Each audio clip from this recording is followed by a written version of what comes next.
Hi everyone, welcome to our new webinar on building a new area of the digital built environment. Now, we have got three great speakers here today who will talk you through how different technologies can help drive real change and innovation through the RIBA plan of work. If you do have any questions you'd like to ask based on anything spoken about by our speakers or on the polls that we'll be running throughout, then please submit them in the questions section part of your screen, and we'll be sure to answer them at the end for you. So I'll now pass you over to our Clarinet Built Cloud lead, Danny Nicholson. Over to you, Danny. Thanks, Lizzie, and good afternoon to everybody. I hope you're all well. As Lizzie has said, we're going to go into some bits and pieces around what we've done here at Clarinet to really push the boundaries for our customers that we already work with, and also give some of our more potential customers and some of the people that are interested in it just some ideas and some opportunities that we've identified utilizing the RIBA plan of work, our partnership with Azure, what I like to call him is our CTO, but he tends to tell me not to say that, but I've said it already, and his ability to really translate technology into outcomes, and also some of the team here, so Nikita being one of them. So I'm going to introduce myself very quickly. So I'm called the Built Cloud Lead, which is basically subject matter expert in all things built environment, from design consultancy to concept design all the way up to in use, so asset management, and all through the different stages that I'm about to describe to you. I've been in property technology for 27 years total, and I've been at Clarinet for 2.5 years, nearly 3, and working quite strongly in the built environment. A lot of our customers, as I will talk to you about as we go through, are quite big players in the UK market and the global market. So I'll hand over to Sean to introduce himself. Thank you, Danny. Thank you very much. So I'm Sean Ward. I'm the Cloud Technology Portfolio Director and CTO Office Lead. So I am responsible for driving innovation here at Clarinet. I own the technical strategy and accountable for that said portfolio. So I've been working in public cloud now since the very birth of 2006. So that includes Microsoft and AWS technologies. So yeah, that's me. I'm now going to hand you over to Nikita.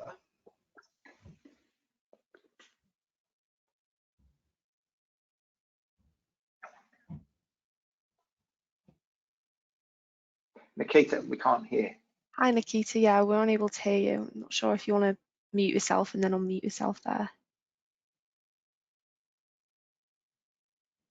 No, sorry, we're unable to hear you. So while she's doing that, and she will introduce herself while she's fixing her technology issues that are nothing to do with Clarinet at the moment, Nikita is one of the cloud built specialists here, specializing in the built environment. Again, has come and works for Clarinet and come through the apprenticeship ranks all the way up to becoming a cloud specialist in my team. So really interesting to see her grow from where she started a few years ago to where she is today. And is seen as one of our real valuable members in our team, to be quite honest with you. So yeah, that's Nikita. Hopefully she'll have something else to say in a moment. Still can't hear. Never mind. So that was Nikita. She's also really into horses. I'll cover that bit off as well while we're at it. That's fine. So let's get into the introduction while Nikita sorts out her technology issues. So this is the agenda. So you're going to hear from me around the RIBA plan of work. I'm hoping that some of you haven't heard of what the RIBA plan of work is, because we feel it's a real differentiator for Clarinet against all of our other competitors in this market, and also it gives our customers the knowledge and concern or the comfort that we know what we're talking about in this industry. You'll then hear from Sean, who will talk to you about the Clarinet technology built proposition, which is really interesting, and that will form quite a bulk of the presentation, because there's a lot to go through, and you'll see them tie into what I'm going to talk about first of all. And then we're going to go into a controversial topic called the death of the data center, which will be led by Nikita, and she will talk to you about why we are seeing more and more of our customers moving away from traditional data center delivery of a technology estate, be that hypervisor in your own data centers, or co-location services in data centers that you rent, or even private cloud. And then we'll go for a Q&A. But do, as Lizzie has said, feel free to ask some questions through the chat as you go along, or if you want to put your hand up, I think you can, then do. And if you want to come off of listen only and talk to us, that's fine too, but keep it clean, okay, because we're recording this one. So I'll go into the RIBA plan of work. What is RIBA plan of work? So RIBA stands for the Royal Institute of British Architecture. In 1963, they created a methodology, if you like, or a process in which they thought and had the idea that they could streamline the process and make it more standardized throughout the life cycle of considering a build, considering a refurbishment, considering a refit, considering a demolition of any form of commercial space, be that office, be that retail and shopping centres, be that warehousing, etc., etc. That stayed in position from 1963 and didn't have a great deal of change to it. And I'll go through the stages in a moment, but then in 2020, they decided to review that plan of work because they realized that the impact of digital and technology on both the construction industry, the design and consultancy industry, the architecture industry, and also how you manage an asset moving forward once that building is in use was quite seismic, and that their plan of work hadn't really taken a lot of the efficiencies and innovations that digital had brought to that plan of work, and those stages throughout that have core tasks and core outcomes to ensure that a project is successful. So we have decided internally at Clarinet that we are extremely strong and we've got a lot of subject matter expertise in the built environment, and we have verticalized a large proportion of our team that allows us to focus on that customer vertical. I've been in the property industry, as I say, for 20 years, and I've known the RIBA plan of work since 2006 when I first got into property. I've always wanted to try and understand what it's like to go from stage 0 all the way through to stage 7, utilizing technology as a lens to see where you can identify opportunities, you can reduce risk, you can reduce manual error, you can create innovation that will drive cost efficiencies, as well as a faster to market project mobilization and or a project itself. So let's go through the stages. There are 8 stages, and I don't know why they've done it, but they have. They started at 0 and they end at 7. Now, the only reason I can think that they've done that is because if 0 is not successful, and if the core outcomes and the core project brief, if you like, is not accepted by the client and would not have legs to stand, if you like, in terms of planning, application and permissions to do so, it doesn't become a project. Now, a project as a build, a refit, a refurbishment, an extension, whatever it may be, starts from stage 1, preparation and briefing, goes through to stage 6, which is handover, and then 7 is business as usual in use. So let's talk about these 8 stages first of all. Strategic definition. The main core task in here and the core outcomes here is a business case. The client wants to build a building, 20 Fenchurch Street, for instance, or what's another one? The skyscraper, the Shard, sorry. Someone has got to sit down and work out, will there be a return on investment? And if that's a property developer, they need to know, if I spend 450 million building 20 Fenchurch Street, will I get my return on investment? And typically that is business case, some very, very high level spatial coordination, identification of sites, etc. And then identification of the market. Are people's leases coming up for renewal? Are there companies out there that are looking for commercial space, be it a retailer for space to sell, or be it a commercial offering such as a headquarters for a Facebook, for whoever is in the market for new space? What is that? What is that going to look like? Is there going to be market for it once the building is in place and also once it's ready to be in use? So that happens in the stage 0, which is strategic definition. And then if that looks to have legs through a business case, will there be return on investment? We move into stage 1 and stage 2, preparation and briefing. The client starts to set out, what will the concept design look like? What will the building look like? Is it vertical footfall or is it horizontal footfall? Is it high or is it low? And then they start to work out the cost per square foot through quantity surveying and work out whether or not the quality analysis can come out with the right costs. Now, from that beginning, Clarinet believe data is key.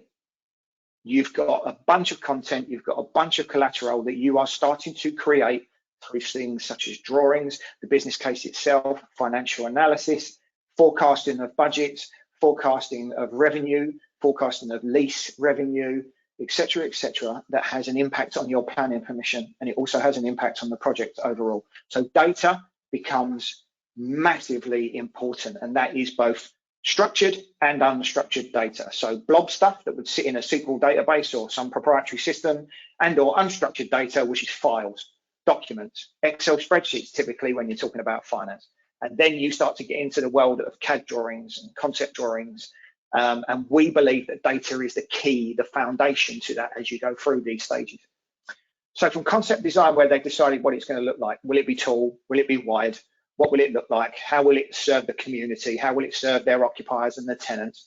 They then start to go back to the sites that they looked at before and start to do real low-level spatial coordination and feasibility studies to see whether or not they can actually put the building in the space that they were talking about. What's the impact to the infrastructure? What's the impact to roads? What's the impact to travel? What is the impact to the surrounding community that people live in? And that, again, is more data, more collateral that's coming into that project that's being gathered as you move forwards from 0 and when now all the way up to stage 3, stage 4. So that spatial coordination then feeds back into cost analysis. Now, I didn't talk about it, and Sean will talk about it, but we believe financial operations is key within these stages, because yes, you can have a bunch of spreadsheets that tell you the budget to do the work. You can have a bunch of spreadsheets or a solution that's going to tell you what is your expectation on return on the investment from a revenue point of view. What are the pre-let hurdles that you'll need to go through before you put a spade in the ground? And when I say pre-let hurdles, what I mean is how many people or organizations can you get to sign up to take space from this concept design in 6 years when it's going to be built and ready, when they're going to move out of their headquarters and into your new headquarters. And typically a property developer like a Landsec or a British Land or a JLL will know that they have 30–45% pre-let before they can actually put a shovel in the ground. And that pre-let then gives them the ability to know that they are going to have a certain amount of revenue when that building becomes live. So that spatial coordination and all of those details will then start to build out what materials do they use, what does the main contractor need to do, what do they think it's going to cost to actually build it. So again, FinOps, which Sean will go into as a service, if you like, tells you, and we can use that to start to tell you exactly what it's going to cost you to do that project. And that's from a technology standpoint. Now, one of the things that I haven't mentioned, which I'll start to talk about now, is technical design, manufacturing and construction. This is typically when a main contractor, like a Kia, who we work with, like a Skanska, who we work with, like a Balfour Beatty, who we work with, will start to tender out, if they are the main contractor, for technology consultants to come in and start working out the building management system. Where is the Wi-Fi going to sit? What's the data centers need? What do the data centers need to look like? Where are the power intakes? Where are the tails, the BT tails, if you like, to bring it on net so that you've got connectivity, etc. For me, too late. It's far too late, because by then you've got a building, you've got a concept, you've got all your walkways and your flows, and it's just too late to bring in a technology consultant to do what is typically a rinse and repeat. It's very much a, what did we do last time on this in a building that we built that was really high or really wide? Well, we'll just do that again. There's no innovation being thought of. Personally, for me, I think that we should be talking to technology consultants at stage 1 and 2 within concept design to basically minimize the footprint that technology services are taking up within a space. But also, what can you do to make that building more efficient, make it more automated, and also make it more self-sufficient so that you don't have the overhead of people coming in and doing a great deal of work to make sure the building is all okay. And I think that's something that we want to try and encourage people in our industry that we're talking to really start thinking about when you bring in a true, pure play technology consultant. And it's a question that I would ask the audience, if there's anyone out there that either manages buildings, builds buildings, or constructs buildings. How many of you have got 2 data centers in a building for resilience, with 2 power inputs, with 2 connectivity inputs, and a load of kit sitting in data centers that don't get touched from commission and handover for at least another year to 2 years? And then they go back and have a look again and realize that everything's out of date. All of their operating systems are no longer patched, and there's vulnerabilities everywhere. Has anyone ever considered not building data centers and putting the data center into a cloud environment and talking to Microsoft about providing that technology platform for those buildings to run well? So this is what we've done through these 8 stages, is look at how can cloud drive efficiencies, drive innovation, and drive more technology thinking when you're working through the RIBA plan of work, because that's why they made the changes in 2020. We want to drive those changes forward a bit further. So when you're in manufacturing and construction, typically you can't put the technology in until the data centers are ready with air, cooling, power, all of the stuff that you need, access control, etc., etc. If you put it in cloud, you could start building your data center from concept design. You could start to actually test that concept. With the data sets that you're already collecting, you can start to scenario map what's going on during technical design and manufacturing and construction to avoid, to be able to, better your clash detection. Someone walks in to put a window in, there's a ring beam, can't put it in. There's a HVAC pipe, can't put it in. Someone comes in and looks for, I don't know, put a door in, for instance, or a bunch of sliding doors that will allow security to go in.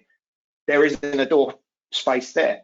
Speed gates, what do they look like? Where should they be sat within a reception so that you don't get a massive queue, or you get a massive bottleneck as you're coming into a massive reception that is the first impression when your customers and your visitors come into a space.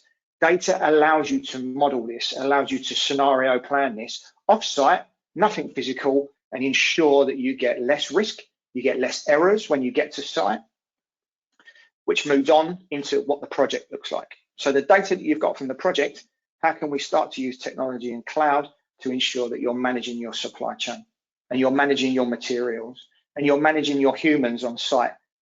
When you're talking about managing your humans on site, that's a massively important thing. Site inductions. How many people have you got on site? How can you avoid things like how can you better, and enhance your evacuation planning with local fire and rescue services, that from January 2023, you're going to need to tell those LRSs, the local fire and rescue services, this is my evacuation plan for site. This is my evacuation plan for when it's actually in use. These are the materials I'm using. This is all becoming legislation and law from January 2023 next year. How are you going to fit that requirement? How are you going to make sure it's easy for you to do, and ensure that all of those data sets come together and are used in an efficient and innovative manner to make a project more successful? And you can stop errors, you can reduce risk on site, you can reduce accidents on site and incidents on site. And these are questions that we're being asked by customers right now. And then handover and in use, people tend to say, well, that's the project over, really. We don't actually agree with that. Handover is very important because, again, from strategic definition, you've started collecting data. All the way through the project, you've probably collected millions of data sets, data points, and that needs to be collated into a central repository or a central space that can be handed over seamlessly without everybody saying, can I have a download of that? Can I have that? Because everyone knows what it's like with operational manuals. Can you give me the operational manual, please? Yes. 6 months later, it's out of date because so many changes have been made during snagging. And also the team that's going to come in and manage the building in use may not have had anything to do with the construction project whatsoever. And all they can work from is the documentation, the data sets, the digital twins potentially that can help them manage that building efficiently. And how can we automate it more? So in use, handover and in use for me of the 8 stages are massively key within any RIBA plan of work. Let's make it digital and let's make it seamless so that it's more effective going forwards, because that return on investment from leasing, the cost has got to come from somewhere.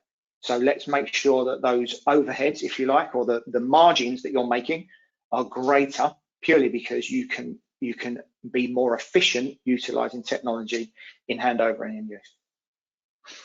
So what are the opportunities? And this is really the lead into what Sean is going to talk to you about. FinOps, we've talked about financial operations. How can we make it more efficient? How can we optimize it as we're going forwards? GreenOps, sustainability is on everybody's agenda. I haven't touched on it, but because Sean's going to talk about it a bit more for you.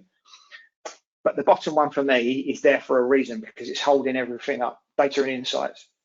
Data throughout an entire project lifecycle from 0 to 7 is key. And if companies and projects are not utilizing data to the best of their ability, you're going to have more project failure. And we want to use data to decrease project failure and error, and also accidents and incidents, really. Mixed reality and digital twins, whoa, not so much goes over my head, but for me, and Sean will go into it a lot more of what we're doing in that space.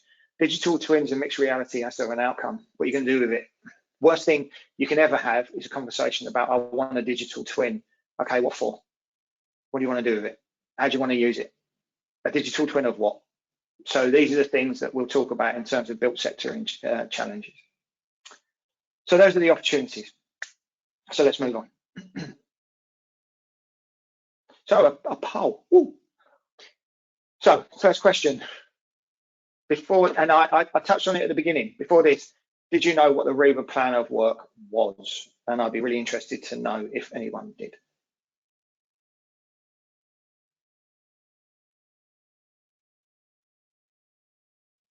Okay.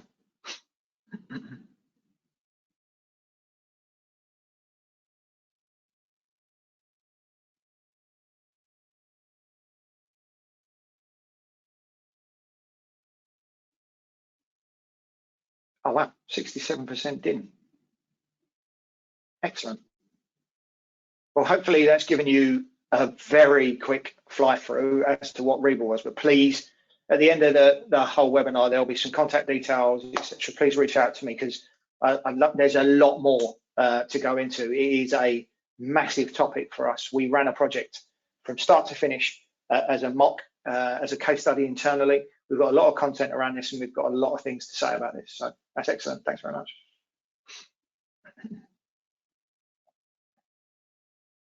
Question 2.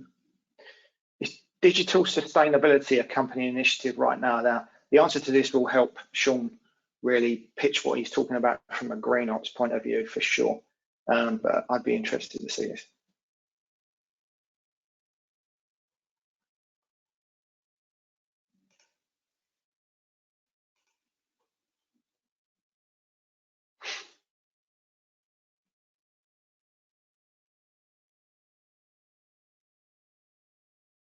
Yeah, I thought so. It's high on everybody's agenda. It'd be interesting to understand what it means, though, from a sustainability point of view. Most people think it's either, you know, carbon emissions or energy usage, which it typically is. But yeah, I'd be interested to see what people actually are reporting on and have to report on from a KPI point of view. What's next? Okay, cool. At what stage would you introduce technology strategy? I already know, but if you had the choice, where would you introduce it? Because it's typically in 4 and 5.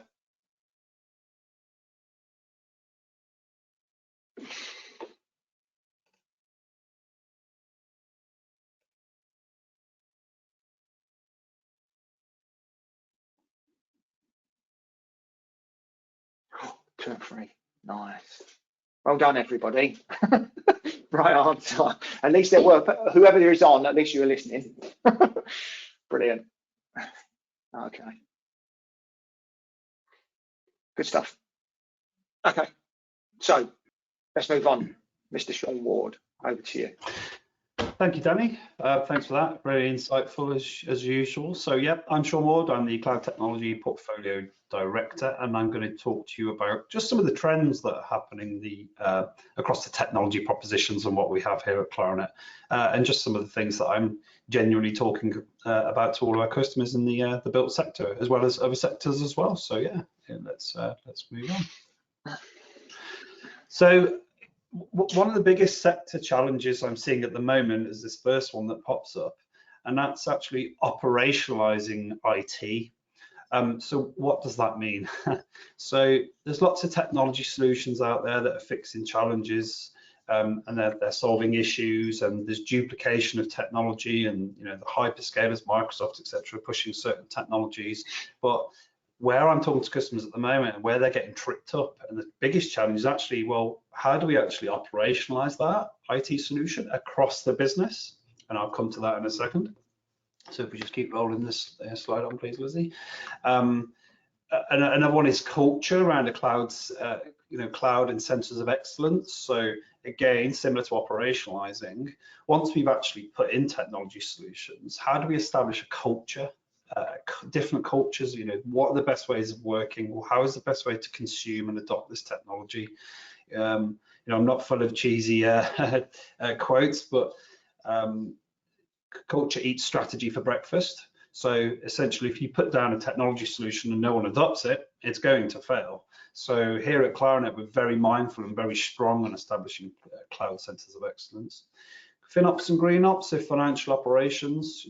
FinOps for us is not just about shutting some VMs down at the weekend or overnight. It's so much more than that. Really thinking about the why. Why do we have to have multiple DR environments? Why do we have to have staging and testing environments? We're really moving out of that world now. So if we're doing things like DevOps environments and things, we're thinking about scaling down, and actually, rather than shutting VMs down at the weekend, we're actually going outside of that in terms of looking at storage, more efficient storage. Actually, why do we need these VMs to begin with? And also doing things like application modernization, so moving away from VMs, moving into containers, and actually reducing the amount of infrastructure and hardware. It's really for us about doing more with less. And as we move on to GreenOps, I'll talk about GreenOps in a second. But yeah, we're making some big headway in GreenOps. But as Danny said, this is the art of reducing carbon emissions. So and actually reporting against it, and that's the trick. That's the hard thing. Commercial flexibility is something we're seeing in the industry as well. We've opened up more commercial vehicles and different ways for our customers to spend money and spin up projects and give them that flexibility. So offering OPEX and CAPEX based commercial vehicles. And keep rolling, Lizzie. Of course, this is one that pains me week in, week out, month on month, is the skills shortage. So I think we're all experiencing it, not just in IT actually. I've got contacts around many different sectors, and everyone's feeling the skills shortage. So, how do we introduce things like RPA, automation, robotic processes to actually reduce this human element? And this is something that's really realistic for us right now, to take some of the mundane jobs out of these day-to-day processes. Data and analytics, I've got a huge piece on in a second. And then finally into sustainability, which in a way is linked to GreenOps. But a big one right now is what I call chaos testing. So it sounds scary on paper, but many of our customers actually have a DR solution or a BCDR solution, backup, DR, failover, that traditional conversation. But they don't actually try to break it. They don't actually try to figure out which applications can actually tolerate a downtime and how they come back up. So we do something here at Clarinet called chaos testing. So if it isn't broke, we try harder to break it. And we have a whole range of next generation BCDR services. We recently helped a financial institute. We have a case study on this. They had to fail over, and it took them six days essentially to fail over. We introduced our next generation BCDR services, and it took us 6 minutes. So we really are now and have changed the landscape in BCDR solutions. So taking us back up to the top, operationalizing IT. We have a concept here in Clarinet called EA as a service. So it's Enterprise Architecture as a Service. Now, these people that sit in this practice, they are really, really technical, but they are really, really business minded as well. So They understand, driving P&L. They understand revenue positions. They understand how businesses operate, and they understand our customer and supply chains. They understand a lot about business, but they're also very, very technical as well. So these people help our customers understand business objectives, understand and help create key initiatives and how to action them, but also align technology roadmaps to drive through to completion those initiatives and those business objectives.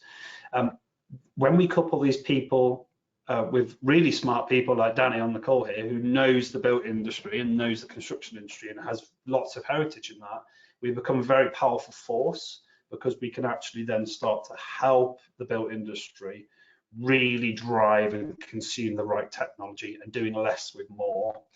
So on screen here, I've just come up with some of the challenges, and some of the things we're helping the built industry around. And at the top right, the top middle, I'm really excited about the concept of smart buildings and smart construction using the data, IoT.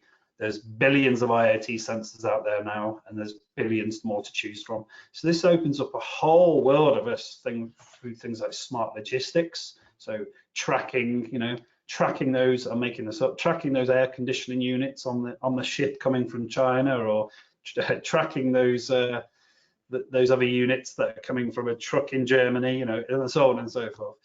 So providing real data and analytics around, delivery dates, ETA, smart logistics, where they're coming from, cost, and things around, the actual vehicle itself. So it's a really exciting space for us.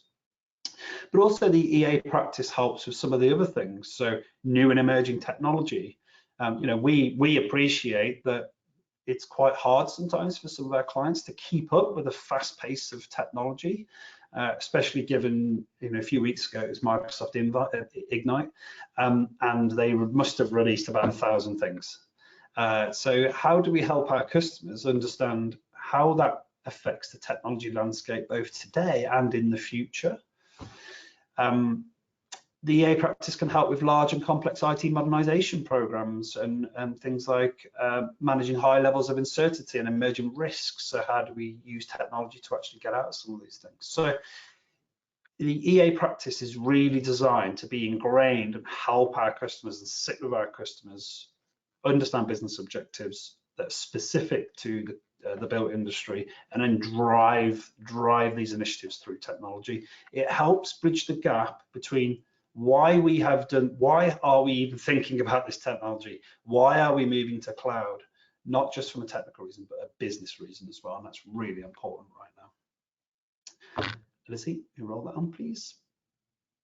Thank you.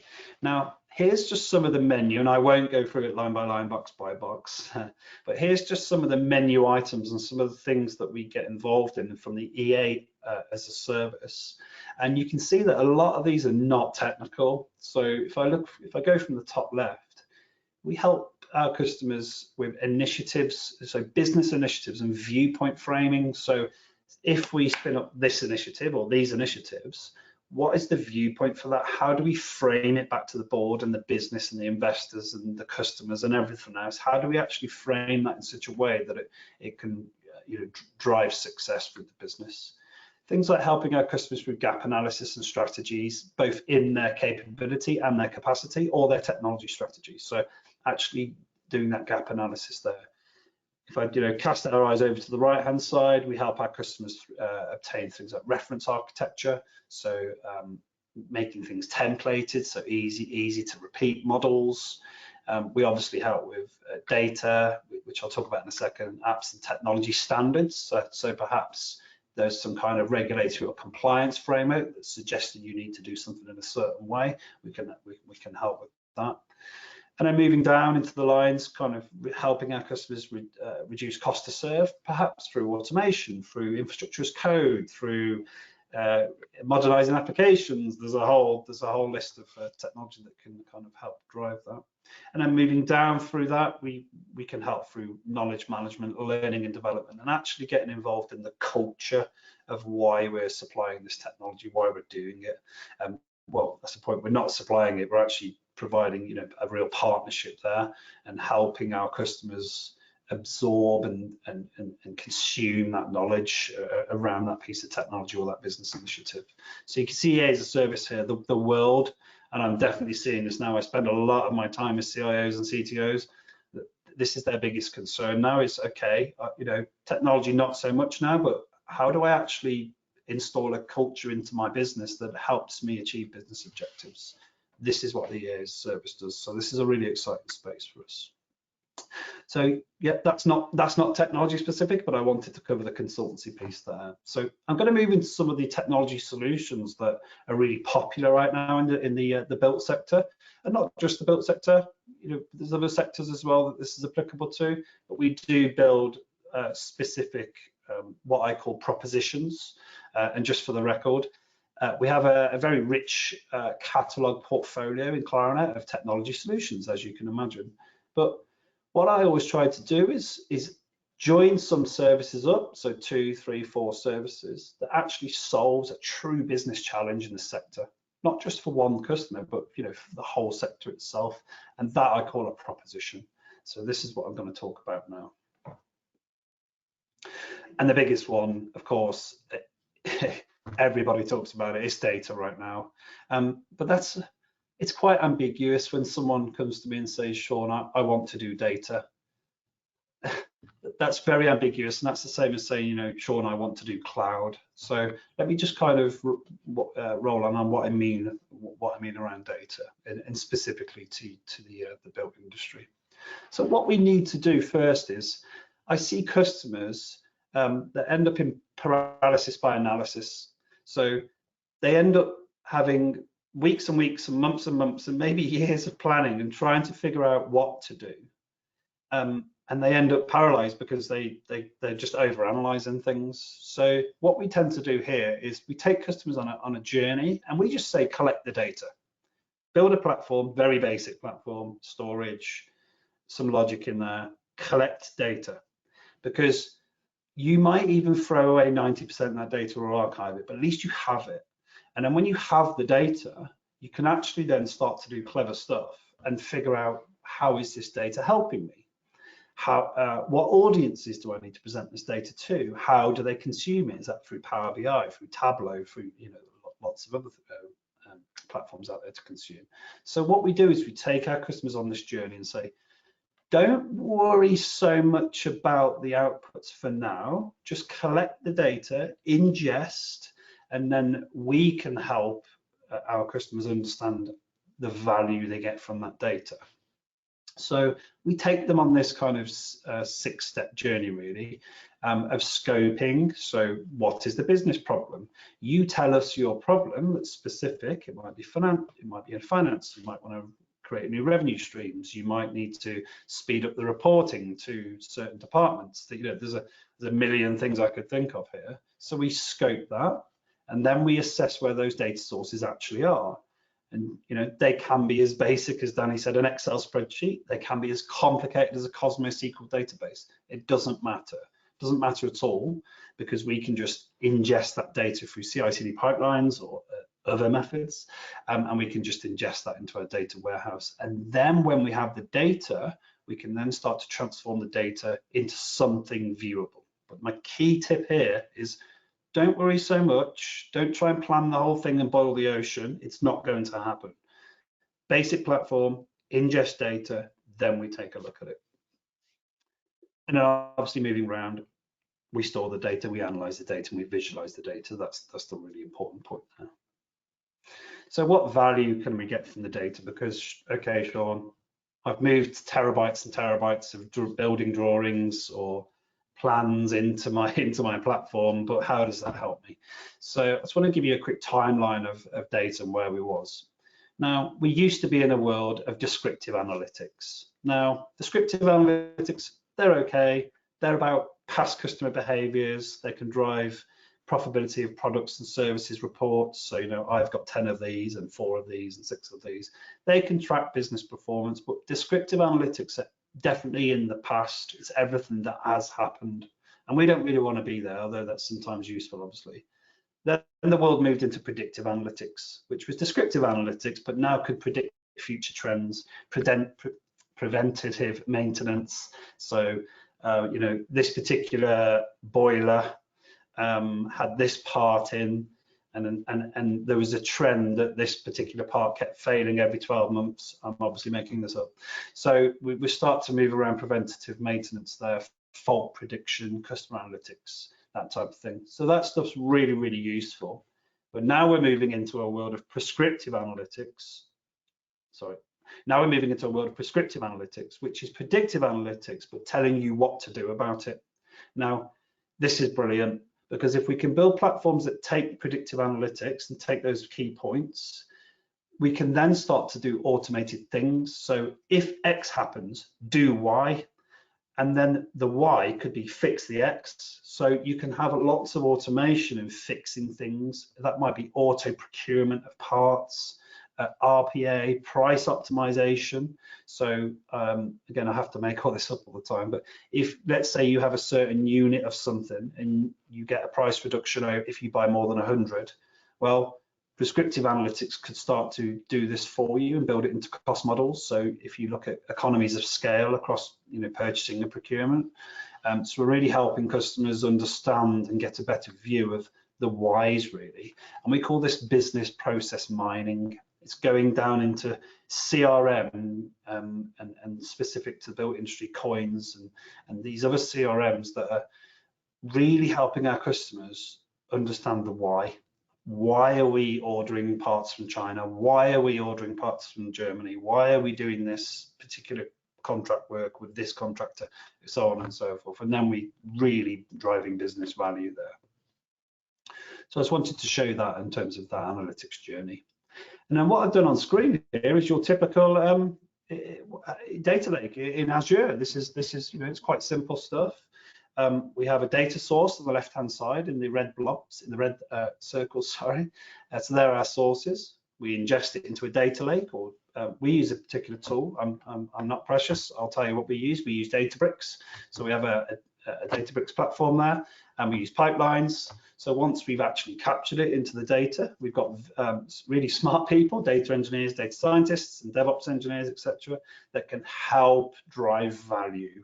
So we then differentiate between what's live data and what's in the warehouse. Warehouse is typically historical data, data lakes is live data, and then more importantly, casting our eyes to the right-hand side, we apply things like AI and ML.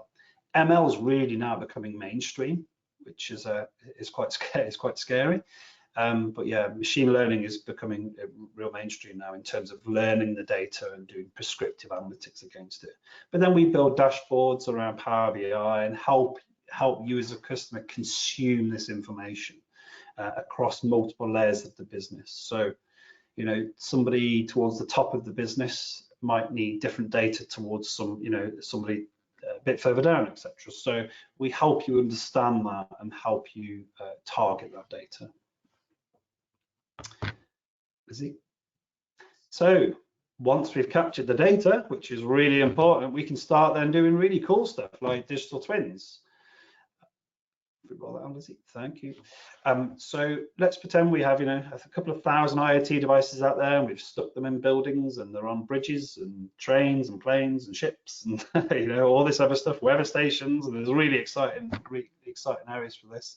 We would suggest just sending it to IoT Central, which is similar to the platform that I just showed you there. Again, it's just data. Just send it there. You may throw 80% of it in the bin, but just send it there, because then we can start to drive that value and help you understand what you need out of this. So data collects into public cloud. We obviously have the data there. Once we have the data, that's where the real power kicks in, because let's pretend for the sake of it, we have, I can give you a real customer example actually. There's a campsite, and we might have a campsite, and they may want to know if there's a burst water pipe, because it's an unmanned campsite, or they may want to know if someone's left the shower block on, the lights on, or the water, and you know, so on and so forth. Unmanned entry, let's say, to the campsite. So car pulls up, scans the reg plate, opens the gates because they've already prepaid, and then they go in. I mean, I could sit here and give you 25,000 different examples, right? But imagine being able to have a simulated digital twin, virtualized, of that campsite.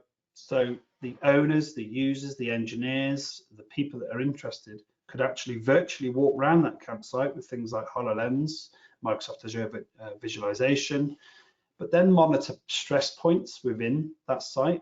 So not so much the campsite now, but imagine the building, the bridge, the train, the plane, etc. Imagine being able to simulate an earthquake.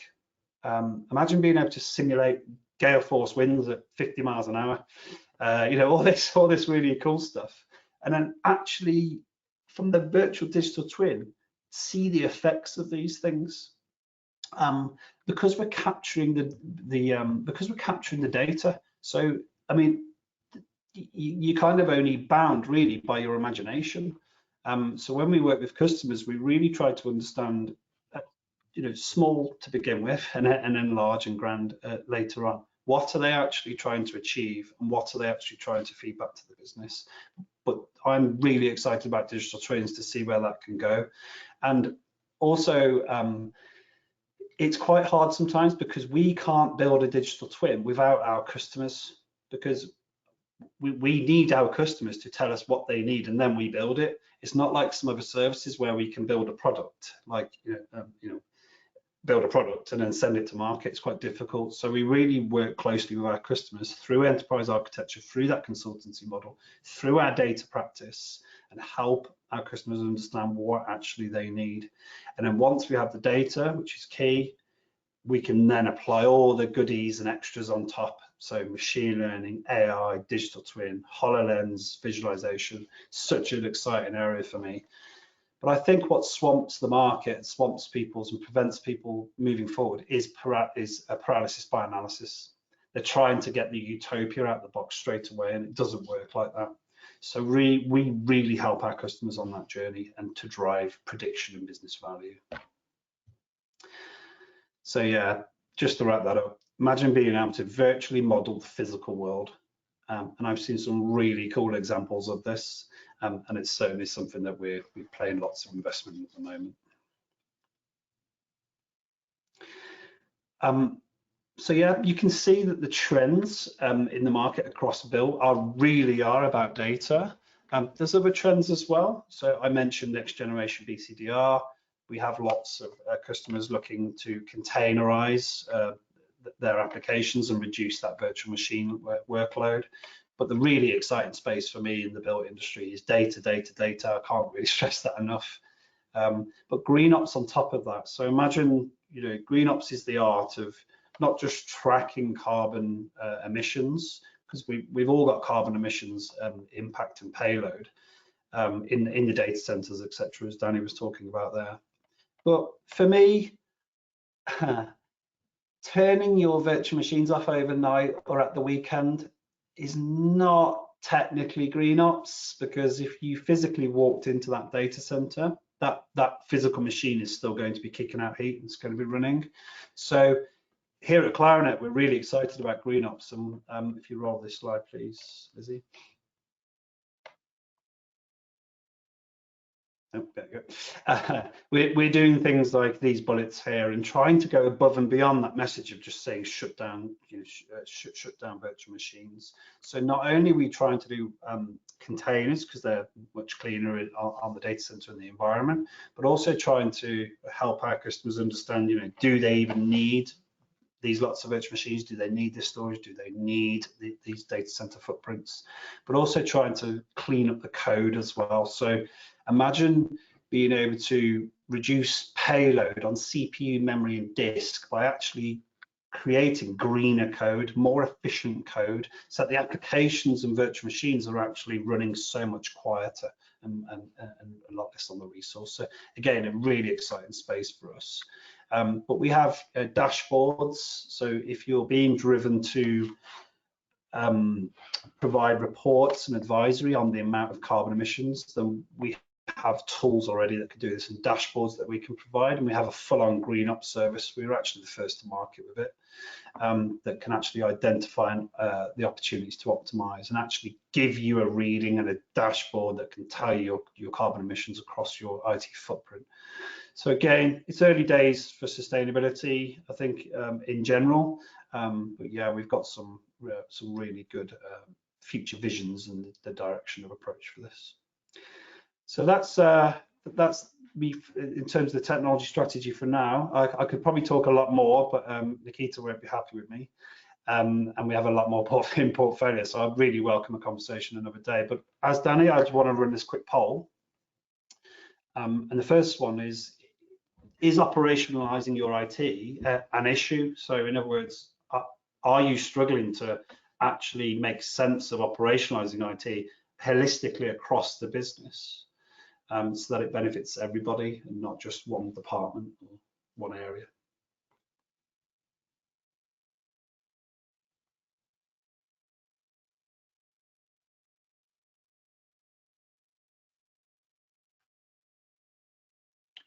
Yeah, I suspected, because that's what I tend to do with our customers at the moment, is I've really made them start to think about, well, you're thinking about the tech too much and not operationalizing it. So that rings true.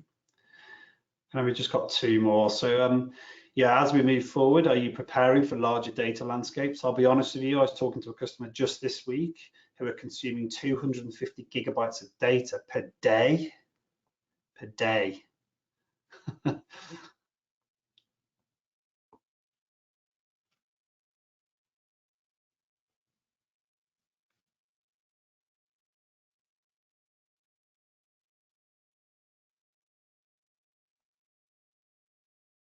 Okay, that's great, and it's great you're preparing for it. You know, and the one thing about Azure and Microsoft Public Cloud in general is it gives you unlimited storage. You've got an infinite amount of storage, but what you do with that storage, you know, it's not sensible just to keep consuming data. We need to look at data cleansing, data archiving, and actually data deleting the data you don't actually need.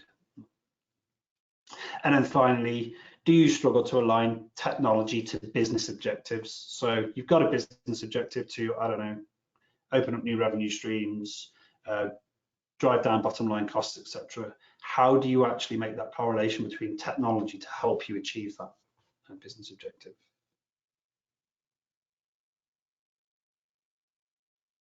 Yeah, again, question one and this one are kind of linked, but yeah, that doesn't surprise me.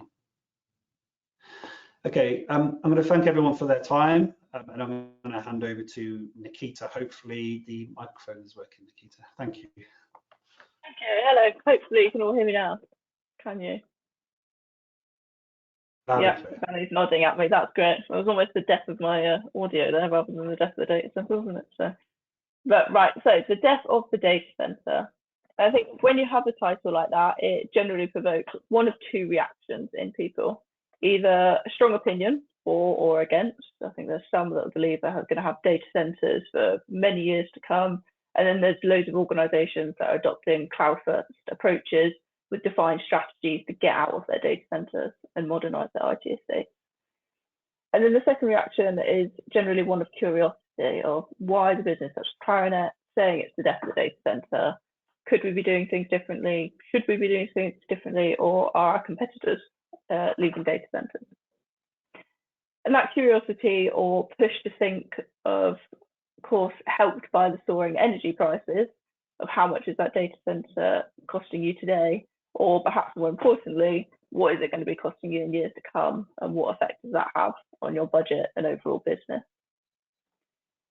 So there's a lot of information out there on why companies should be looking to the benefits of cloud. It provides such as CapEx versus OpEx spending, flexibility, scalability, aiding companies in the sustainability agenda, and lots more, as Danny and Sean have already spoken to today. But what's less talked about, perhaps more relevant here, I think, is why companies don't move to cloud and those barriers that they might be facing when they're thinking it's all well and good telling you to close your data centers, but what are some of the issues in doing that and getting there?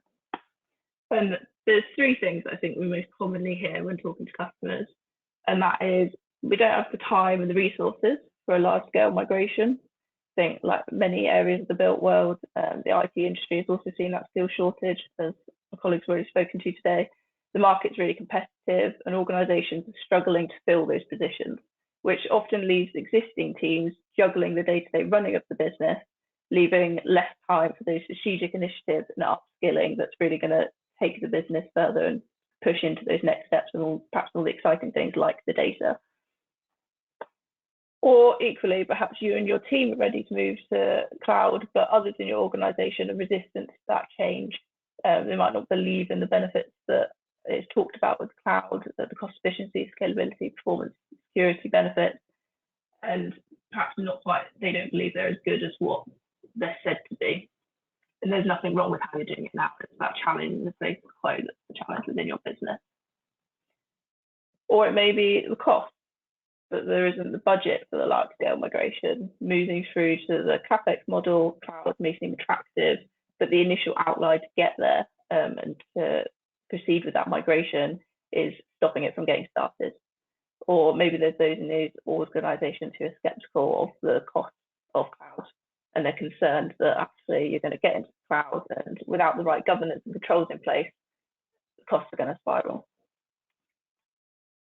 Or the third one, it may be the complexity of the cloud migration that's putting you off even getting started. Or perhaps you've moved some of the easier workloads, and what's left is the legacy, the business critical, the hard to move, the ones that you're thinking, oh, I'd rather not touch that, so it's going to be a lot of work, high risk, and a lot of issues if it all goes wrong. And there just isn't the time in the day to properly review those solutions and the current state. And often over the years, companies have grown, both organically through acquisition, and that's caused a lot of sprawl. And you don't necessarily know what you've got. There's things in multiple data centers all over the place. What are the dependencies? What's the risks of moving those workloads?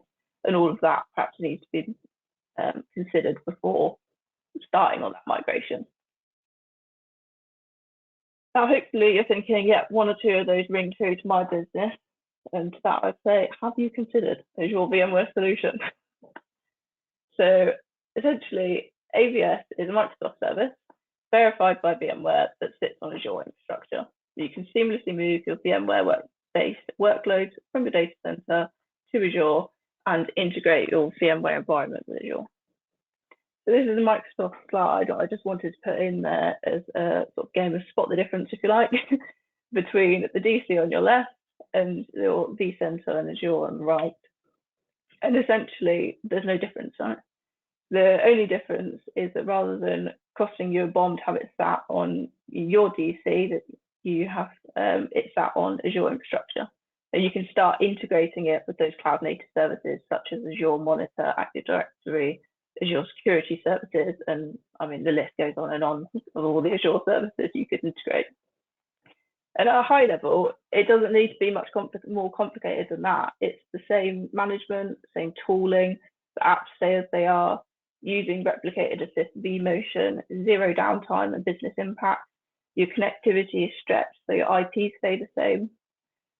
By adopting AVS, it eliminates that need to rapidly rescale or retrain your staff. You can keep managing your existing environments with the same VMware tools that you already know, whilst modernizing your applications with Azure native services at a pace that makes sense for your organization, whilst allowing you to leverage that existing investment in your VMware skills and tools.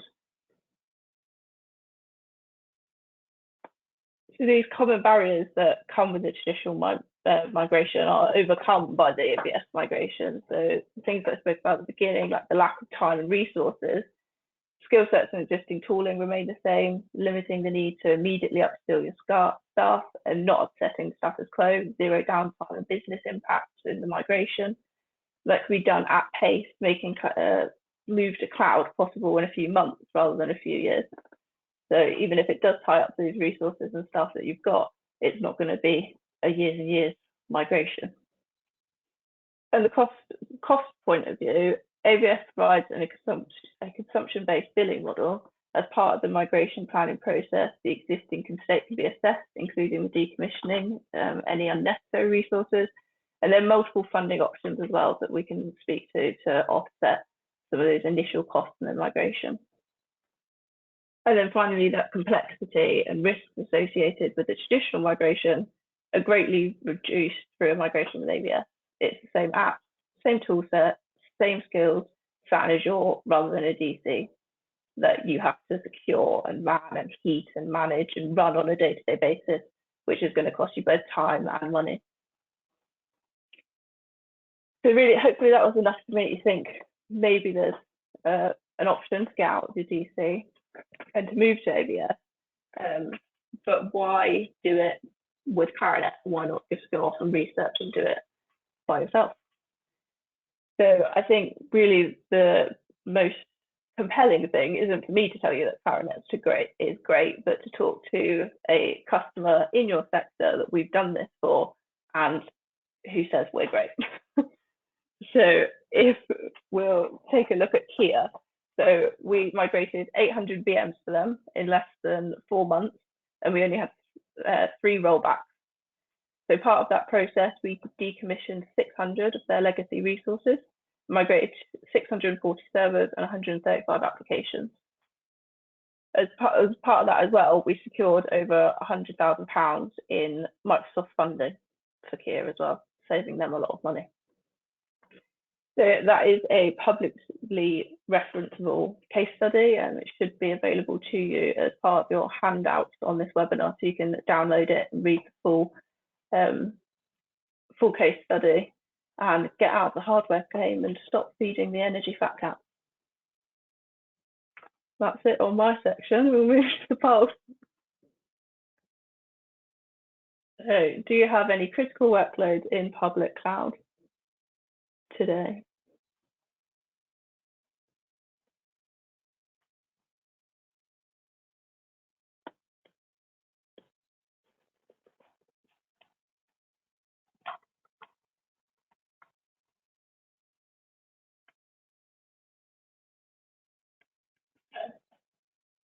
Mixer.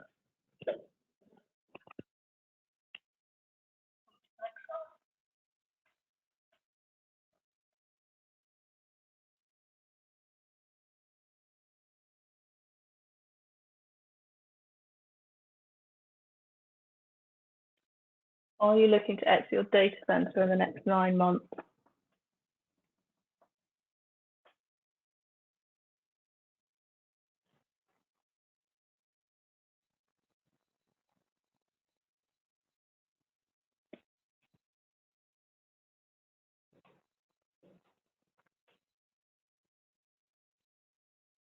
Straight down the middle.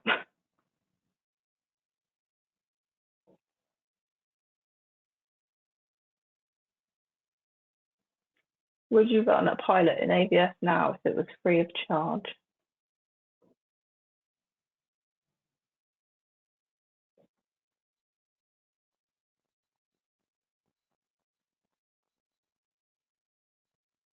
Yes. So there's 67% of you. When we say free of charge, it means it will be Microsoft funded, executed by Clarinet, and it is actually on the Azure Marketplace as part of our offering as well. So there'll be a link sent out after this webinar, I think, so you can check it out on there, or else feel free to reach out to any of us directly as well. Thank you for your time. I think we're moving on to the questions. Great, yeah, so thank you, Danny, Sean and Nikita. That was honestly an amazing presentation there, really informative, and I hope that everyone who has attended to thought the same. So we do have a few questions that have come in already, so I thought I'd just ask them now, but please feel free to ask any more. I know we have run over, so apologies for that, and if you do have any questions but can't stay on for an extra 5-10 minutes or so, then please just submit them anyway, and then we can get back to you at a later date. So one of the first questions we've got, Nikita, is for you. And they've asked, if I was to proceed with AVS, could I continue to use my existing tooling like SCCM or SCOM and so on, or can I use it as an opportunity? So yes to both parts of that question. Yes, you can use your existing tooling, and yes, you can use it as an opportunity. So you can use that existing tooling and limit the impact on your team, your execution of change, and leverage that investment that you've already made. Or you can start to think about those small changes that you can make to native tooling like Azure Monitor, and to save on costs and start that innovation. I think AVS is really that stepping stone into the outskirts of Azure that then integrates nicely with those Azure native services. So you can start bringing that in and modernizing those workloads and transform at a pace that suits your business. Great, thank you. And then one question that we've got in for Sean. is how hard is it to keep up with the changing landscape of technology, as well as the built environment, and also what's coming soon? Okay, so yeah, it's not getting easier to keep up with the rate of change in technology. I think it's getting easier to deploy technology, because as we move more into kind of PaaS services and off the shelf, we're seeing more and more we're seeing more and more partners and vendors deploy SaaS applications now. So I think to deploy and consume it's become a bit more easier. To actually keep up with it and understand, and going back to my consultancy piece, why we're actually doing this is becoming trickier and trickier, much more difficult. But I think there's multiple layers to that question there. I think if we talk about the old world of lift and shift, move and improve, so on and so forth, that's becoming easier. So moving VMs from one place to the other, moving storage, etc. But as we move into the more complicated things now, Kubernetes, container, Docker, data, that's becoming trickier. But the rate of change is getting faster and faster and faster. So Microsoft, AWS are releasing things a lot faster than they ever have before, and that's really hurting my team here in portfolio in terms of we just need to throw more resource at it to get it out faster. In terms of what's coming, I mean, I presume that's what's coming for Clarinet and what's not coming for the market as such. But really, again, now with all the regulatory and compliance around, security is bigger than ever. Cybersecurity is massive and bigger than ever, and more BCDR solutions. So the world is now more demanding and wants faster SLAs and RTO and RPO times. But in terms of what's coming, that's quite hard to think. But definitely, the world now needs to start thinking about getting off older legacy application platforms and moving to containers or PaaS services, I would say. Great, thank you, Sean. And then the answer, sorry. It's all right. The final question that we've got in, and this is just a generic one here, is how easy is it to secure Microsoft funding for projects, and is there any specific criteria to meet? So one for any of you, really. I can cover that one. It's very, very simple to apply for it. Yes, there is criteria. It very much depends on what the funding is for. So to give you an example, the marketplace offering that Nikita has mentioned in terms of migrating to and piloting applications and workloads within AVS, that is just a simple form that Clarinet would fill in on behalf of the customer, detailing the application types, the amount of virtual machines that they wish to run in AVS, and we would need to give them some details of, for instance, the network configuration, because in effect, as Nikita mentioned, you're taking your current virtual environment and stretching it into Azure to allow you to just do a storage vMotion. So it's very simple. It takes a couple of weeks, and once the funding is secured, the customer doesn't need to do a thing. They've signed it off. As long as we put the workloads in, it's done.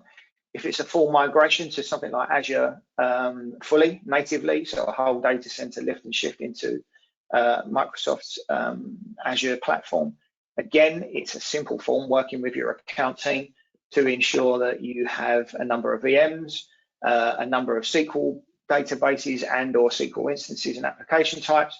And then again, we apply for it internally within the Microsoft machine, and that takes approximately 2 weeks to come through. Hurdles are determined upon virtual machine count and time.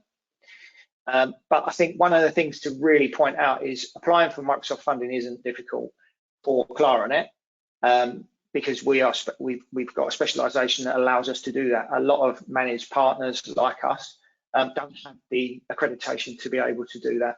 So if you are looking to sort of go off and talk to other partners about it, if you are looking at whether or not you want Azure funding, ensure that they have the accreditations and certifications such as Expert MSP like us that allows us to do that, because some partners can't, and you end up paying for it, whereas we're really, really good at getting it and then executing on it to ensure that you're not impacted at all.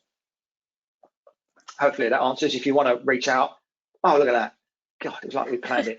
So if you Yeah. if you want to reach out to me, that is my email and that is my corporate mobile, or should I say it's just my mobile. I've only got one. Give me a call and we can get something set up. I can put you in touch with Sean and or Nikita, or all three of us if you really want it. So it's all doable. Great, thank you for that, Danny, and thank you again to Sean and Nikita for that great presentation.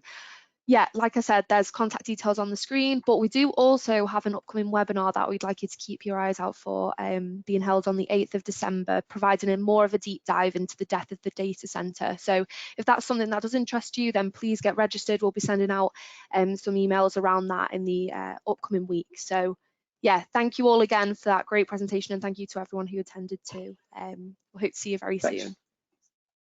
Bye. Thanks, everybody.